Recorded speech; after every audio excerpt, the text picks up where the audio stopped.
Kita Pur, Ersya, karena yang kita baca di beberapa pengakuan di sosial media, it's been quite a tough year for you ya? Last year was a tough year. Last year? Last year aku ngerasa. Yang kamu mengalami Kalau verbal abuse itu yes. tahun ini apa tahun lalu? Itu sejujurnya udah lama banget kalau ditarik ke belakang. Dari 9 tahun aku udah mengalami pelecehan seksual. Oh, itu di tempat pekerjaan kamu atau dalam Yes. kehidupan pribadi? Siapa nama orangnya? Jujur nggak Ntar tahu. dulu, sabar lu jangan emosi dulu, kan dia baru mau cerita. Jadi itu emang di persyutingan. Jadi kan aku memang udah syuting dari aku 9 tahun. Terus waktu umur 9 tahun? Yes. Nah baru-baru ini memang aku baru nge-spill, aku baru speak up tentang pelecehan yang aku alami dari aku 9 tahun itu. Dan ada beberapa juga gitu. Kalau pas 9 tahun itu aku lagi syuting, di situ aku masih jadi extras. Terus tiba-tiba ada kru, salah satu kru yang megang betis aku dari belakang. Terus kayak dipencet-pencet gitu. Siapa nama krunya? Gak tahu, 9 tahun bener-bener clueless kan. Bingung banget kan, kayak kok tiba-tiba dipegang. Aku bingung harus reaksinya tuh kayak gimana. Apakah aku harus teriak, apakah harus ngomong sama siapa juga aku nggak tahu gitu. Dan di titik itu tiba-tiba dia bilang juga sambil megang tuh sambil bilang kenceng juga ya betisnya. Gitu. Jadi sekaligus harassment juga dan sekaligus dia juga verbally abuse gitu. So what did you do? Apa yang dilakukan? I didn't do anything. Di titik itu aku sama sekali nggak tahu harus ya how to handle it. Dan ketika baru-baru ini ada salah satu kasus di perguruan tinggi yang viral. Iya, Itu yang membuat kamu, yang kemarin gue rame juga banget pernah tuh. ngalamin ini nih gitu. Aku awalnya nggak tahu, tapi ke-trigger. Pas ngebaca berita itu aku ngerasa marah banget, geram banget. Kayak ada sesuatu di diri aku yang kayak ngerasa ini tuh hal yang familiar. Yang pernah terjadi Yang pernah dulu. terjadi di hidup aku. Terus ketika aku mikir-mikir lagi, oh iya ya aku pernah mengalami ini dan sampai sekarang aku masih inget kejadian itu gitu. Fast forward ke bertahun-tahun aku udah berkarir di dunia entertain, ternyata aku juga beberapa kali mengalami pelecehan verbal. Ini datangnya dari lawan main aku di salah satu project. Gitu. Kompor banget Misha. Apa yang dia lakukan, kekerasan verbal yang terjadi? Verbal tuh dia ngomong. Ngomong, di satu project aku ketemulah sama laki-laki ini. Dia umurnya jauh di atas aku sebenarnya. Maybe like 20 years, 20 tahun di atas aku. Udah jauh banget gitu kan. Ternyata Itu umur kita berarti. Iya. terus aku adegannya lagi nyapu. Terus kan kalau nyapu itu kan agak membungkuk ya. Terus tiba-tiba dia menyanyikan salah satu lagu yang ada unsur gitu. Sambil melihat aku gitu ya. Ya di situ aku ngerasa diobjektifikasi. Dan aku di situ udah bisa untuk speak up karena udah dewasa juga, udah punya edukasinya. Kamu langsung tegur. Aku langsung banting si sapunya, terus aku langsung pergi ke ruangan talent. Dan dia nyadar di situ. Dia nyadar, dia nyusulin aku ke ruangan talent sambil dia minta maaf. Kayak sorry aku nggak bermaksud gitu. Cuman di situ aku kayak nggak lucu ya, bercanda kayak gitu tuh udah Outdated. Iya. Kemudian ada project lain. Ini datang dari lawan mainku juga di project tersebut. Ada satu adegan di mana kita lagi menghayal tentang masa depan. Kita lagi kayak ceritanya sedang pacaran, berakting. Ini sedang berakting. Dalam skripnya. Ada skripnya. Ceritanya kan aku sama dia berpasangan, pacaran nih. Terus kita lagi ngayal-ngayal tentang, oh sayang nanti kalau kita udah nikah, happy banget ya kita bisa bareng terus dong. Kita nggak harus berpisah, aku nggak harus sendiri lagi gitu-gitu. Terus tiba-tiba keluarlah dialog dari mulut dia yang tidak ada di skrip. Iya. Dia bilang gini, sayang nanti kalau kita udah nikah kamu harus sering-sering kasih aku jatah ya. Kasih aku jatah 3 kali sehari. Di situ aku speechless, aku diem, aku bingung harus gimana. Karena itu lagi di set kan, lagi rolling kamera. Lagi rolling kamera. Dan sebagai aktor aku nggak ngerasa punya wewenang untuk meng-cut adegan. Iya.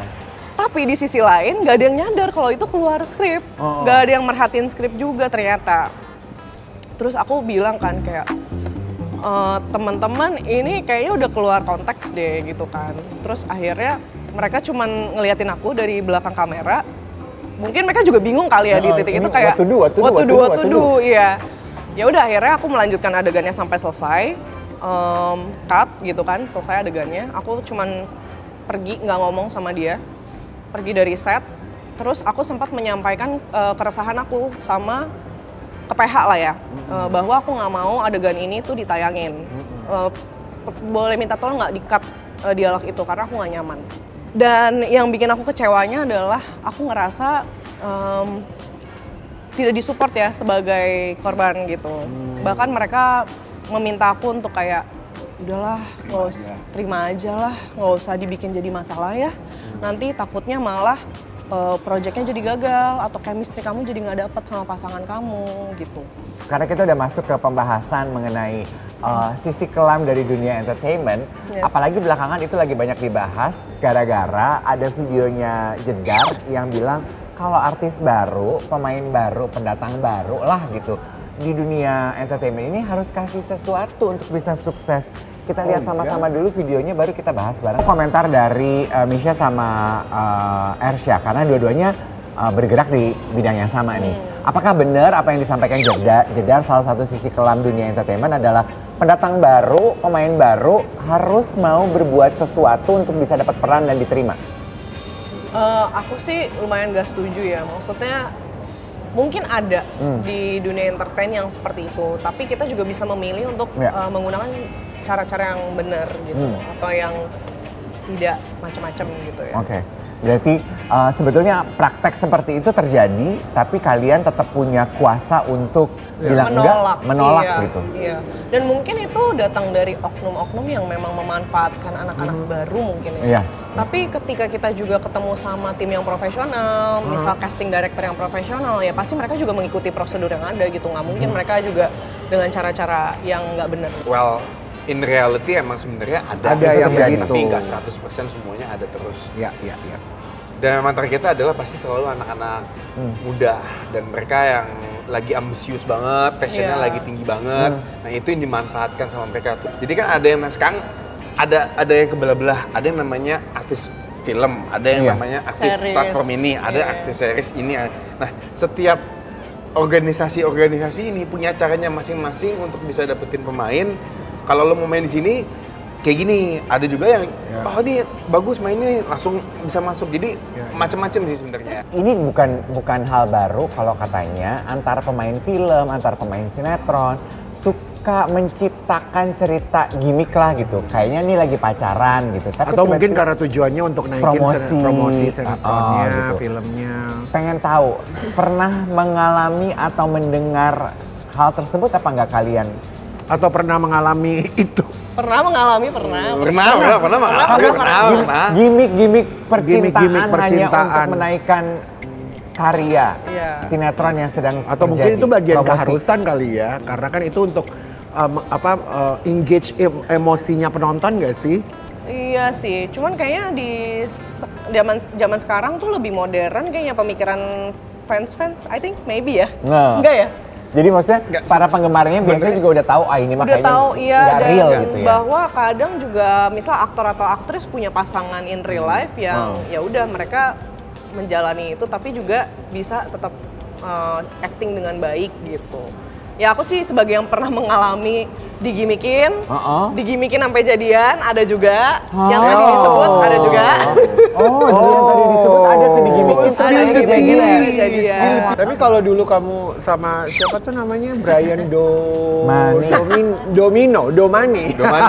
Kayak Itu tuh gimmick atau cuma karena atau Gimmick. bahkan cinlok? Awalnya sih gimmick ya, tapi lama-lama jadi enggak juga sih. Gimmick jadi jadian gitu. Awalnya sih cuma coba-coba ya, cuma suka sih. Nggak jadian, tapi emang karena kita di sinetron itu couple. Tapi gila chemistry-nya bagus banget loh itu. Shippernya banyak. Chemistry-nya bagus Jadi banget. banyak yang Tapi cocok berpikir kalau kita pacaran. Terus juga memang infotainment zaman itu kayak bayangin infotainment ya yang kayak tiap hari ke lokasi. Dan emang sengaja banget Sengaja pertanyaannya. dikasih pertanyaan atau mereka tuh kayak kasih kita kegiatan kayak coba dong Main spill what's bareng in your berdua, bag, gitu. tapi misal pasangannya yang cowoknya yang suruh buka-bukain tas aku Tapi gitu seneng loh. kan? Tapi seneng kan dikasih gimmick gitu. Iya senang lah ya. Ya, Sebenarnya kalau Seru, buat seru, seru. kalau buat kerjaan, Buat kerjaan gimmick tuh harus nanya dulu sama lawan mainnya kayak lu kalau Nyaman misalkan nggak? digimikin nggak apa-apa nggak? Kalau Iya. misalkan mau sampai seberapa ada batasannya betul, ada biasanya. batasannya. Oh jadi kayak janjian mau main aja gitu Iya, ya? soalnya Iya. kalau misalkan gimmicknya kita berdua terus kayak kita posting foto berdua ya, tapi ya bukan yang aneh-aneh ya, cuma posting foto berdua, ada yang terganggu nggak? Misalkan pacar lo atau misalkan pacar gua terganggu nggak? Kalau nggak terganggu, ya boleh deh gitu buat bantu bagusin produk yang kita juga lagi mau Bener, jual. karena I think it's also part of the job ya untuk menyukseskan. Kadang kan kayak memang butuh namanya kan, gitu. namanya Tapi kan gini, marketing soalnya. Ini temen kalian ya, yang dimulai dari gimmick terus pada akhirnya jadian, atau dari gimmick sengaja digimikin akhirnya ada setrum-setruman apa gimana gitu, ada nggak sih dari temennya kalian, bukan kalian ya? Teman-teman Nggak usah temen main jadi dia aja. Oh dari dia, udah dari sebelahnya. Kejadian nyata, real life gue happen. Ya ada lah, karena Indah tapi banget ini ya. sama-sama single ya posisinya. Indah banget. Oh posisinya sama-sama single. Posisinya sama-sama single dan memang di lokasi tuh kadang juga kru-kru atau pemain-pemain lain tuh kayak cie jadian aja di situ.